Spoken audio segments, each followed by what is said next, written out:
ನಮಸ್ಕಾರ. ನಿಮಗೆಲ್ಲರಿಗೂ ಮತ್ತೊಮ್ಮೆ ನಮ್ಮ ಸುಮನ ಸಂಗಮ ಕಾಡು ತೋಟಕ್ಕೆ ಸ್ವಾಗತ.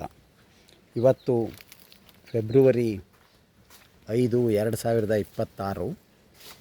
ಇಂದು ನಮ್ಮ ತೋಟದ ಒಂದು ಬಹಳ ಸುಂದರವಾದಂಥ ದೃಶ್ಯವನ್ನು ನಿಮಗೆ ತೋರಿಸ್ತಾ ಇದ್ದೀನಿ. ಕೆಲವರಿಗೆ ನಾನು ತೋರಿಸ್ತಾ ಇರುವಂಥ ಹೂ ಯಾವುದು ಅನ್ನೋದು ಗೊತ್ತಾಗಿರ್ಲಿಕ್ಕೆ ಸಾಕು. ಆದರೆ ಬಯಲುಸೀಮೆ ಜನರಿಗೆ ಇದು ನೋಡಲಿಕ್ಕೆ ಸಿಗೋದು ಕಡಿಮೆ. ಇದು ಕಾಫಿ ಹೂವಿನ ಸಸ್ಯ.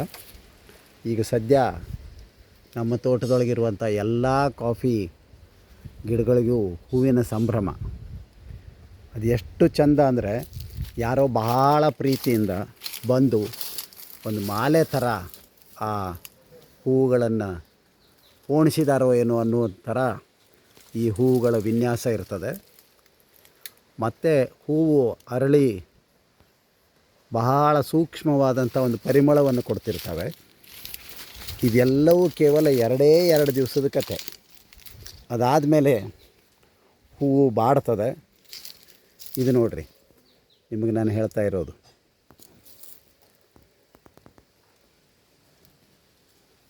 ಮಾಲೆ ಹೂವುಗಳು.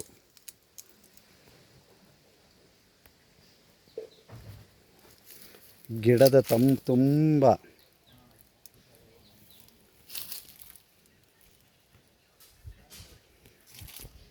ಕಾಫಿ ಆಮೇಲೆ ಹಣ್ಣಾಗ್ತದೆ. ಪೂರ್ತಿ ಹಣ್ಣಾದಮೇಲೆ ಅದನ್ನು ತೆಗೆದು ಅದನ್ನು ಒಣಗಿಸಿ ಅದರ ಸಿಪ್ಪೆ ತೆಗೆದು ಅದನ್ನು ಹುರಿದು ಕಾಫಿ ಪುಡಿ ಮಾಡಿಕೊಂಡು ಕಾಫಿ ಕುಡಿಯೋದು ಅದೊಂದು ಸ್ವರ್ಗದ ಅನುಭವವೇ ಸರಿ.